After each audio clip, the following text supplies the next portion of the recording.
Hey everybody, here we are. It is another week of Car Wash Magazine Live. I am your host, as always, Matt DeWolf, Editor-in-Chief of Car Wash Magazine. And today on the program, we've got a jam-packed show for you. We're going to the future, so to speak, with an interview with Robert Sacco from Waves Car Wash in Australia. So we're going to talk to him in just a few minutes. He's going to share some really great stories around what he's doing to try and introduce the express wash model in the Australian market, and kind of what he's running into with customers and how he's trying to educate them on this whole thing and what it means to drive onto a belt or a conveyor and go on and get your car washed. So check out that here in a little bit. This week we're gonna do a little roundup style thing here called This Week in Car Wash. I don't know if you all are baseball fans. Growing up, This Week in Baseball, Twib Notes was one of my favorite things in the world. A lot of highlights, a lot of bloopers. I'll share some bloopers with you all, but we're gonna start with some highlights and some news activity. Some of these, sometimes there's some sad news. We'll get to that. So in the last couple of weeks, it's not been a slow end and beginning of the year, that's for sure. We've seen a lot of activity happening in the M&A space. Obviously, a lot of washes continue to open, and that growth continues to be happening in this industry. So very interesting to watch what's going on there. And unfortunately, last week, we did also hear of the passing of Red Lewis, founder of PDQ Manufacturing and Car Wash Hall of Fame inductee. Red was inducted into the Hall of Fame back in 2000 for his outstanding contributions to the car wash industry, and he had a long track record of giving back in his community and a big philanthropic heart, giving back to his people, and it really did show that Red knew what it meant to make this thing about more than washing cars, and so just be thinking about Red and the family he leaves behind here this week. Now, speaking about things that are making this about more than washing cars, some of the other news we came across this week, a couple really great articles about folks giving back in their community in that same vein as Red Lewis would have enjoyed. We've got Clean out of Cleveland. They've donated $8,000 to an arts program there. A great story coming out of there. And then you've got a bubble bath down in Texas, creating and collecting 900 Christmas cards for senior citizens there. Great job, you guys. Great job, everybody. If you are doing great things in your community, I want to know about them. I want to share them on this program. I want to share them with everybody. So make sure you send those to me at mdewolf@carwash.org. Now, I do have another giant news announcement for you guys this week. If you are an ICA member, on Monday, you would have received a special access to LEAD, which is ICA's new education platform. If you're not a member, you got that email on Tuesday. You heard about it on Wednesday. You're going to keep hearing about it. But just a reminder that if you are an ICA member, you get access to all this stuff first. So that said, LEAD, for those of you who maybe missed some of those messages, it's leadership, education, and development. If you don't appreciate alphabet soup like we've got going on up here with TW, ICW, ICYMI, you know what I mean. So leadership, education, and development. It is car wash training for car wash managers. And so why do you need that? You all know why you need that. You need to increase your employee engagement, reduce your employee turnover, and just honestly make it a better place to work. So great program coming from more than 2 years of work there from ICA. Let me just give you, if you guys haven't got a chance to check it out yet, let me just give you a little sneak peek here of the site. Let me get you up here real quick.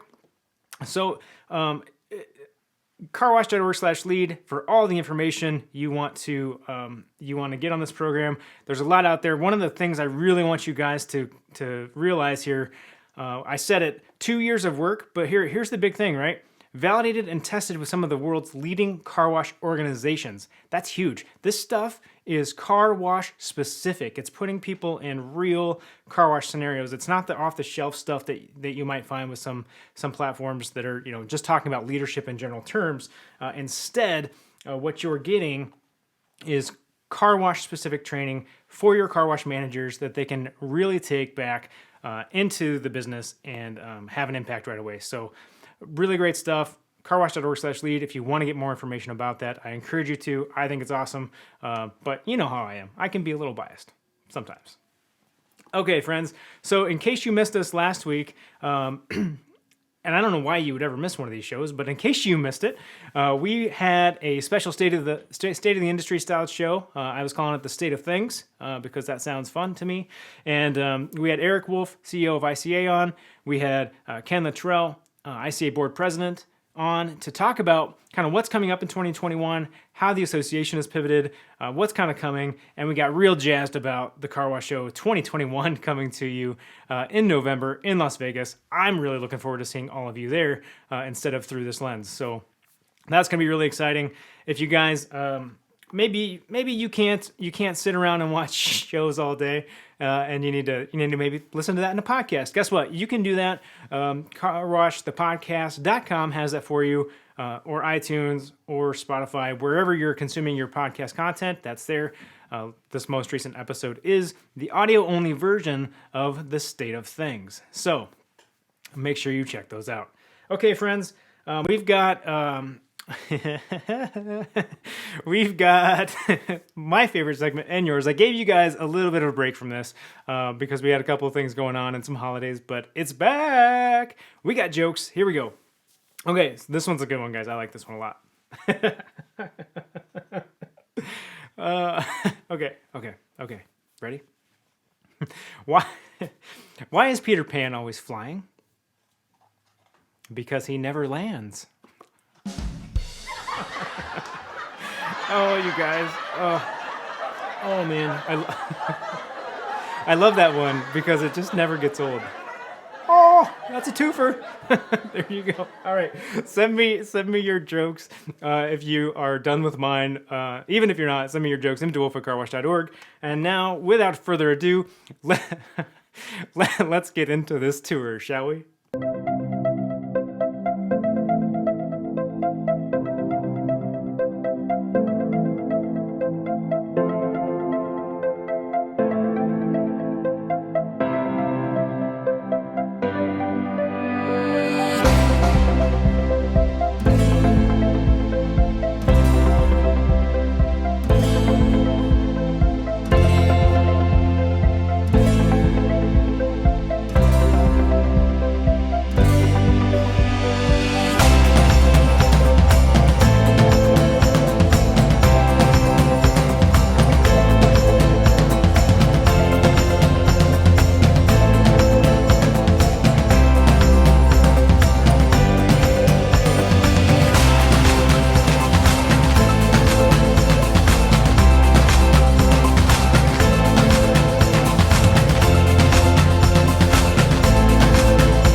All right, everybody, you just got to see a in-depth look there at a wash in Australia. That was Waves Car Wash. Now joining us on the program is the owner of that wash, Robert Sacco. Robert, welcome to the program. Hello, how are you today? I'm doing fantastic. Hey, I always like to ask, because I have bad jokes and I think in, dad joke sort of mentality, what's it like in the future in Australia today? Yes, well, as they say, we're flying by the seat of our pants. just like every day in the car wash industry. That's what we like to do. Alrighty. Well, speaking of car wash industry, Robert, can you just give everybody kind of watching a little bit of the backstory in terms of how did you get into car washing and maybe why you stay in car washing? Yes, hello audience and hello everybody out there. Thank you. Well, it was actually all by chance. 22 years ago, I was at a function at a wedding with my wife, and her employer was there, and her husband had just started a car washing importing business, bringing car wash equipment into Australia. And one thing led to another. As I said, I met him on a Saturday night and evening. Monday morning, we're having coffee, and by Wednesday, I've got a job offer to join their team, running the national sales role of a car wash importing business. Within 4 years, I was actually running that business. I became the managing director, and that person had moved on. And Australia was really 22 years ago infancy at car washing. Yeah. So we had the traditional, what we call the hand wash on the corner lot at the back of a service station, a bucket and a sponge operation with a $20 vacuum. We had certainly a few self-serve bays and the traditional in-bay automatics in service stations that really didn't have a great reputation. So the equipment and technology was quite old and dated. It was challenging for us getting people to accept new modern technology. There wasn't a lot of sites to showcase. So what I did is I said, you know what, let's walk the talk. And I decided that it's time to build my own car wash and showcase the technology, the equipment, so that when I bring customers along, they say as well, wow, I can see what I'm getting. And that's what I embarked on. And also to mitigate our risk and to get people to finance, to back me, the banks was traditionally. Yeah.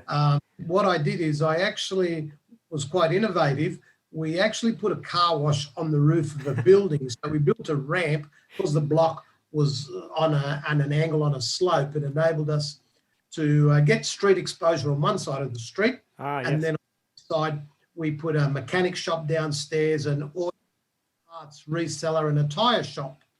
And that way there I knew as well, if the car wash was going to go broke or was a flop, I could still pay my bank back and then I could convert the building to something else.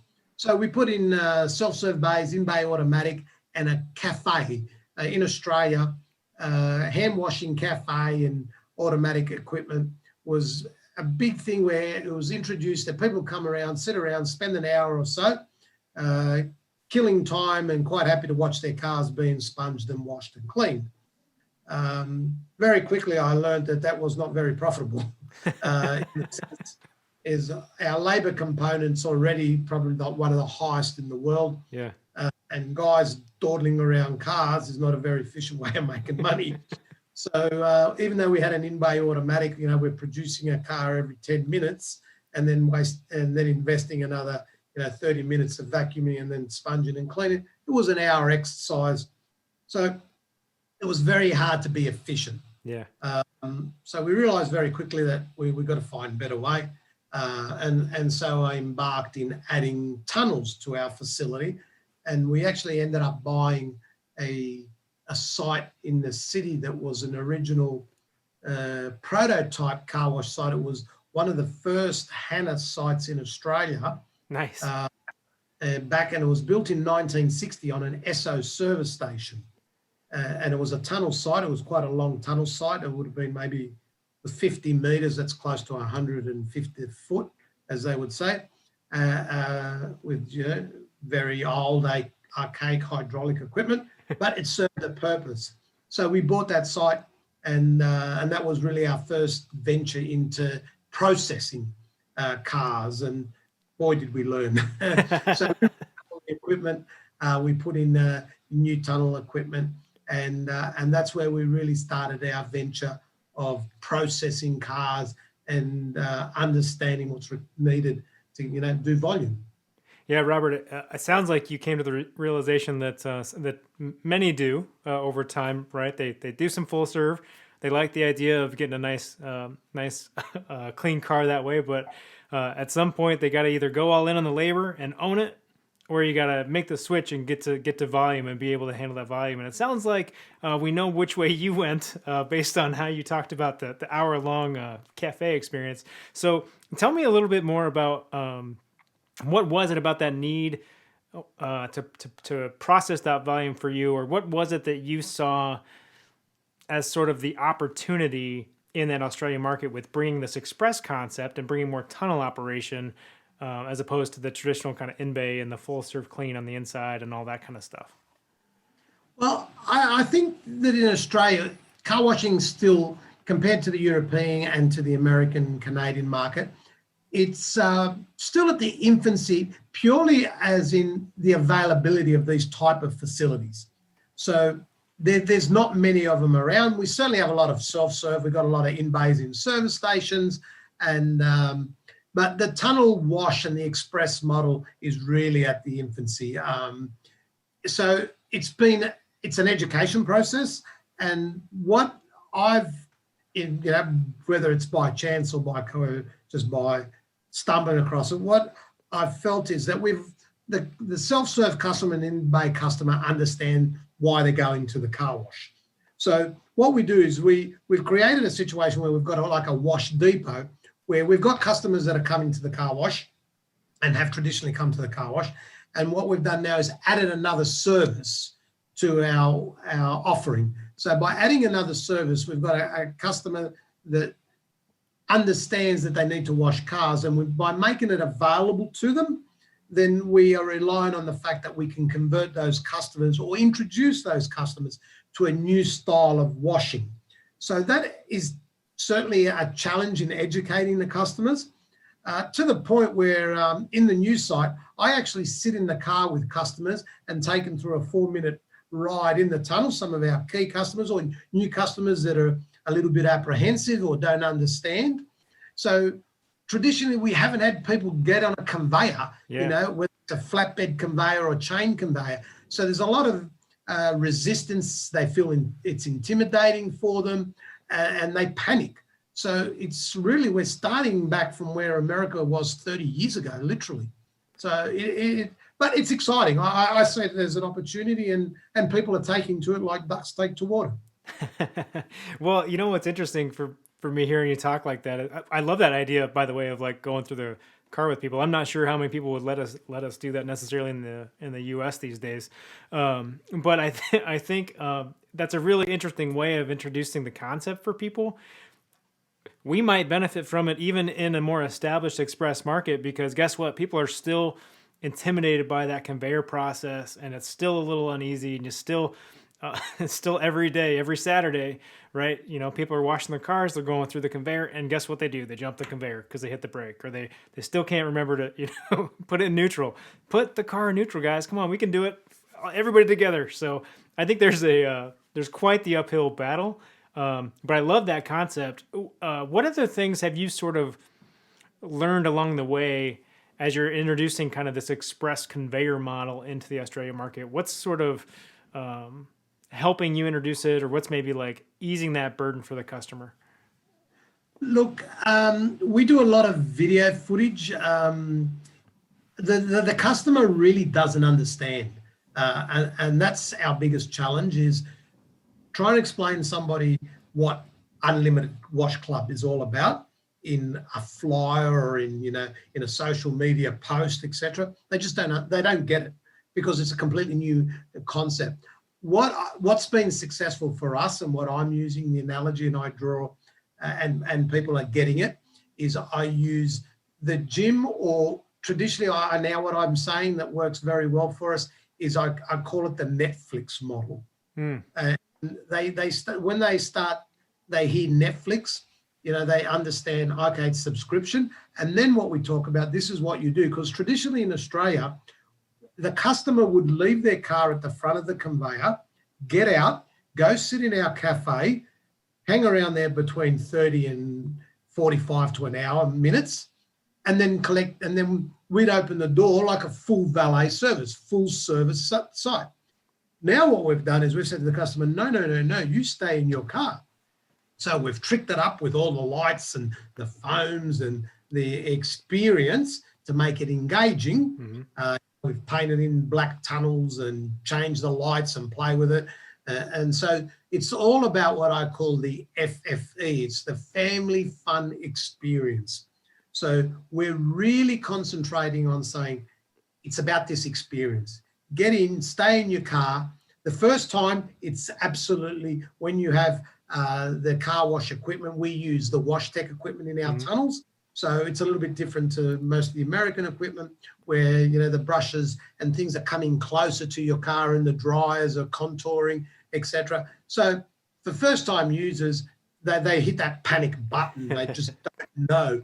They go, oh, the dryer's going to run into my car, or the contouring high-pressure arches. I've got to hit the brakes.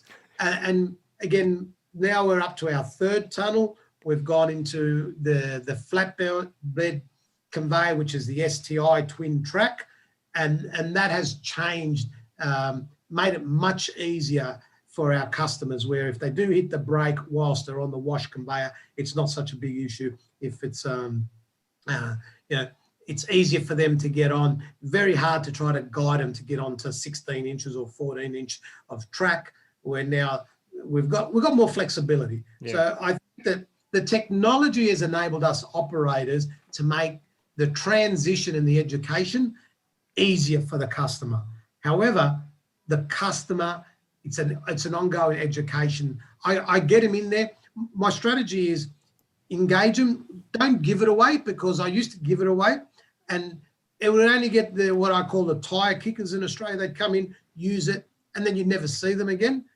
If you need to attract them, make the offers very attractive. They go, wow, I want to try it. So we do some really good offerings that says, well, this is great value. We get them in there, and then my staff and myself and my team personally, I get a lot of pleasure out of. And spontaneously, I'll jump in a car with a customer and say, I'm coming in, we're going for the experience together. They get shocked and surprised. They have no time to react other than say, shit, you're in my car. But they love it, because I explain what everything does in my team. And then they go, wow, this is really cool. I love that. You might be starting a movement here, Robert. We're all going to start getting in the cars and going with customers, just so we can explain why everything is doing what it's doing and what they should expect. Yeah, because they don't pay attention to videos, and you write and you put out all these pamphlets and it explains all the process. They just don't get it. You talk about ceramic coating and this and that. They don't understand even where it comes from. What's it do? And you forever. So you just, as I said, as we progressively go through, and we're doing some innovative stuff with our kiosks and stuff like that to explain the process, but the retention is very low. But once they explain it, they become my best advocates. And they just go out and they tell everybody, wow, look what I've just gone through. Well, and the other thing that's really great about your approach to having these wash kind of depots, right? You don't see a lot of that in the United States. Most people stick to kind of one or two models on their property, but it sort of follows your MO with your first entry into the market, right? Like, you were kind of mitigating risk there. You had the wash on top. You had some other businesses on bottom just in case. So it's kind of that slow roll into the express model here, where you can still have people can still wash their cars in a way that they're more familiar with, while maybe just getting a little taste of what this other thing might be. Do you think that, like, is the end goal to always put in these wash depot sort of stations, or do you think that down the road you might end up just kind of switching to more flex serve only operations or express? Look, I think that where the land allows us, I would, and I tell you why. Another thing is the financial side of it. My self-serve and in-bay automatics are working 24/7. So my sites are generating income for me whilst we're sleeping. Yes, that has its own, headaches with customers and unmanned sites, but predominantly what it enables us to do is, because the land is so expensive in Australia, in any city, in any capital city, even if it's a regional capital city, our land is expensive. Where we've got such this big land mass, but everybody wants to be either on the coast or in a city, and everybody wants the high street site, A grade, and they just don't exist.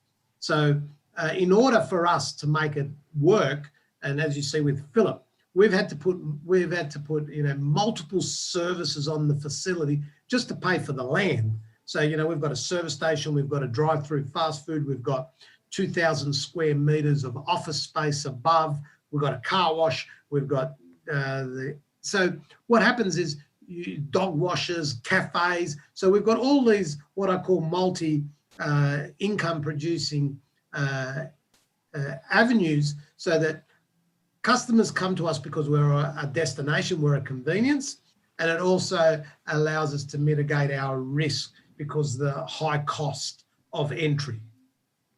From a labor perspective, I suppose that doesn't change the model too much for you, because you're able to staff as if you were staffing an express in a lot of ways. Because your self-serve and your in-base can kind of still operate as they would if they were unattended. But folks that are working your lot, are they working? Are they kind of moving around the lot? Or are they kind of checking on customers in the self-serve, checking on the in-bay? That's very good. We actually used to do it that way to minimize labor, and so in our downtime in the flex serve or the full service, we'd have our staff, the cleaning staff, run around and clean the vacuums, clean the bays, wash down the self-serve bays, top up chemicals. What we've found as we are getting busier and busier, we actually have to allocate resources to that. It was a good way of utilizing labor. However, we cannot neglect our self-serving in-bays because they are income producing, and we need to keep those at optimum utilization. So now what we do is we have dedicated resources at peak times to make sure that all the equipment, it's all about equipment utilization. That's what we look at now. We have charts and graphs that we look at our equipment utilization times, and we try to manage our labor and resources so that our customer, there's engagement. Because people turn up to a self-serve bay, they still don't know we have so many functions, colored foams, colored waxes, tricolors this, and we do, air dryers and, RO water and water with ceramic coat and clear coats and all that. And they've got a menu there. They just don't understand. They put money in and they just spray in water and soap, and Australia's obviously as a country where we have a lot of immigrants and people that have come from countries that traditionally have not washed cars. Yeah. I mean, they've come from, countries that they've accustomed riding motorcycles or on foot or public transport. And in Australia, you need a car to move around. We're a big country. Yeah. So they're learning it. That's funny. That's interesting on the labor side. I was pretty curious about that, about if you just cross-train everybody. But I think there is some real benefit there, even if you think about a traditional self-serve in the United States or an in-bay in the United States, in some of that more hands-on kind of education about how to use it. So then they feel like maybe they're maximizing their use, they're getting a better result, they're more likely to come back. And then in your case, right, like the more people are probably on your lot, the more likely they are to move up the chain in terms of what services they're buying into. I think that's great.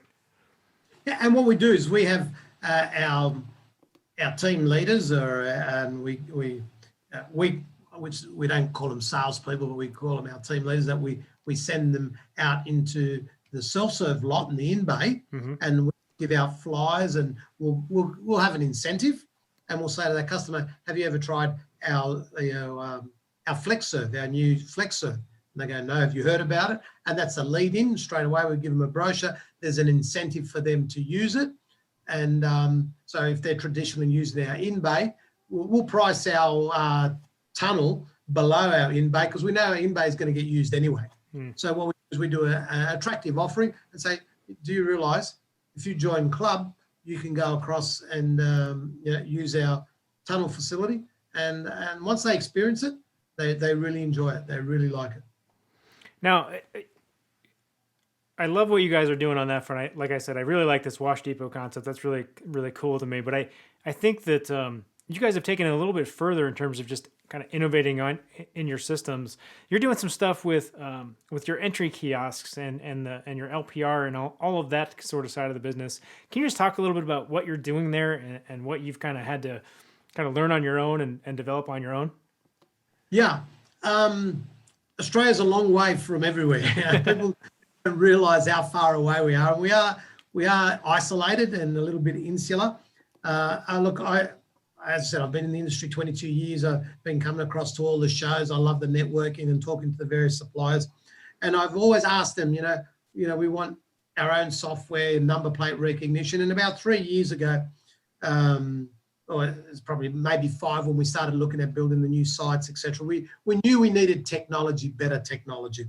And we had our own software that we were using here, and it had its benefits, but it didn't allow us to get to the next level of what I call digital technology.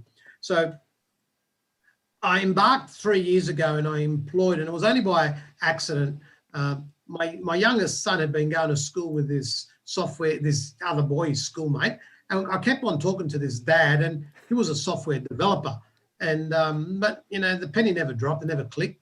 And for years and years, we're talking about, and he's developing software. And then out of the blue, I was so frustrated because I was speaking to American suppliers and people. I go, yeah, we'd love to do it, but you're a bit far and we're not ready. And I really didn't want to be the guinea pig trying to talk to get support, 20,000 miles away. And so I said, you know what? I'm fed up with this. I'm going to just do my own. So, and that's what I basically did. So I met up with this engineer, and they built back-end systems, etc., for the cosmetic industry. So they were doing stuff for cosmetic, and they were doing payment systems, processing and stuff that for online sales. And they had built this platform, and we used that. And then that was adaptable. So we got him in, and we had a chat, and I said, this is my goal. This is what I'd like to do. And 3 years later, we've basically developed our own kiosk, which is very similar. People know, if you go to McDonald's now, I'm sure in the US, they've got the touchscreen kiosk when you turn in. Is that? Yeah. So we based it on that touch screen. So it's a big monitor, a big 24-inch monitor, and it's all touch screen, and it's build your own wash. But it's, they had developed it, and because of COVID, and we had written the software, and then I got the first demo, and I went and I tried it. And I said, this is not going to work. Scrap it.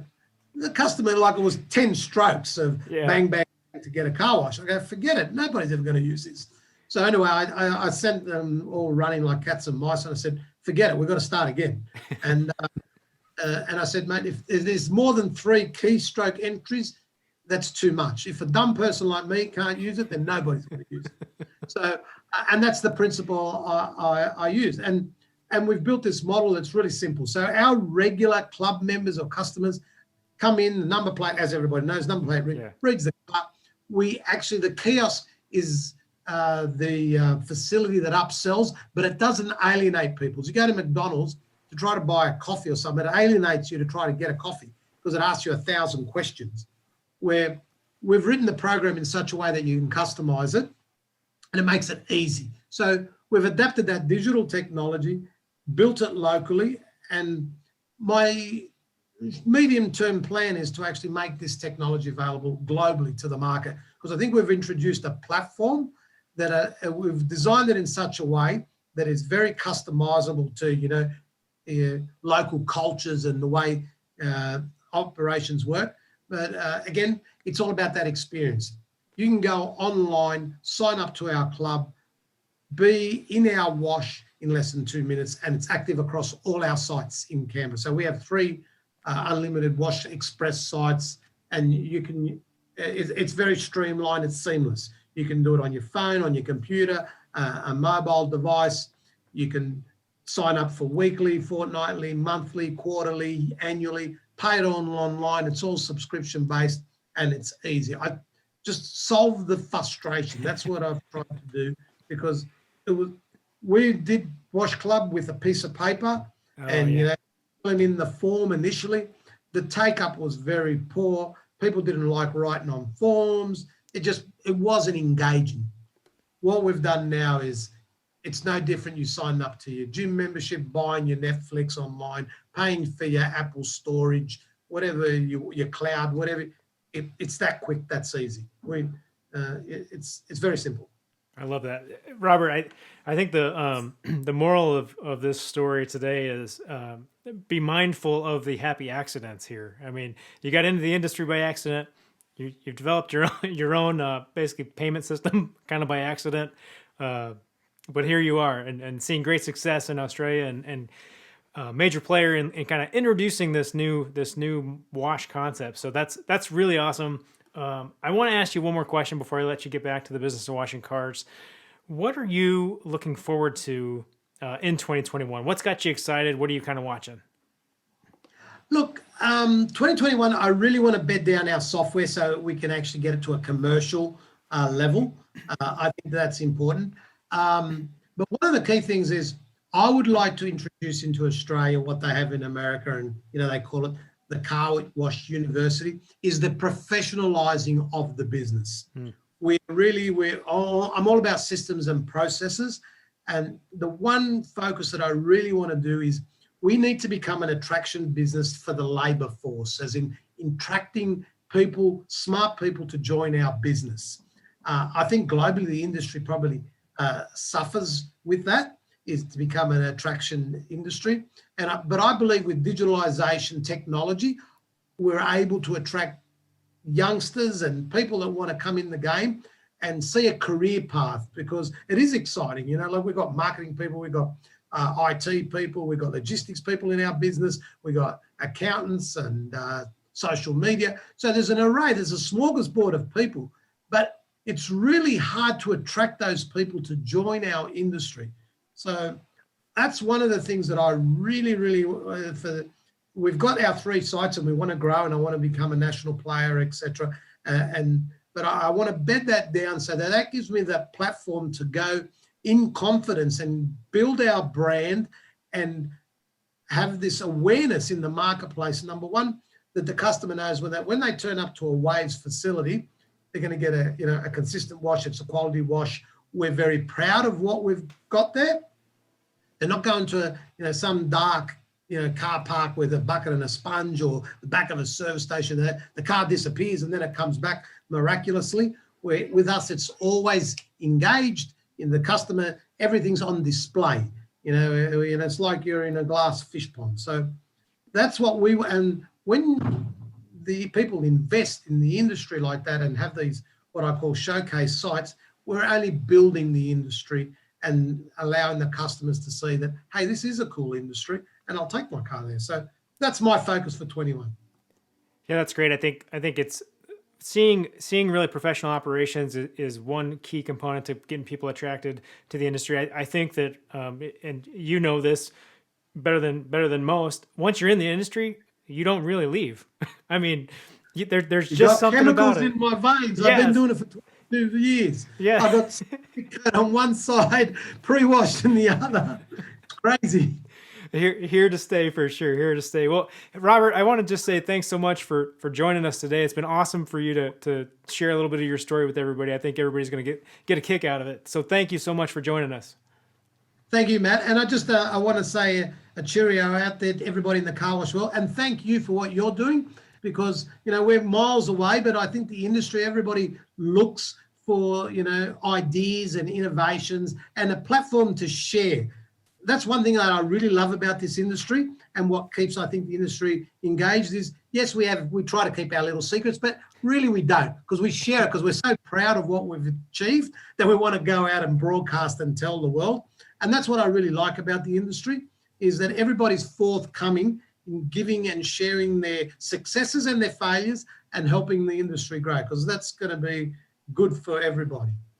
Awesome. Thank you. Awesome. Yeah. Hey, Robert, you couldn't have set me up any better. If you guys are watching this at home and you want to get more ideas and you want to get more stories and learn to kind of make the most out of your business, you can watch all the episodes of Car Wash Magazine Live at carwashmagazine.com, on Facebook, or on YouTube. So wherever you're consuming that content, you can get these episodes. And until next time, you guys know what to do out there. When you're out there, there's one thing to do, and that's keep it clean.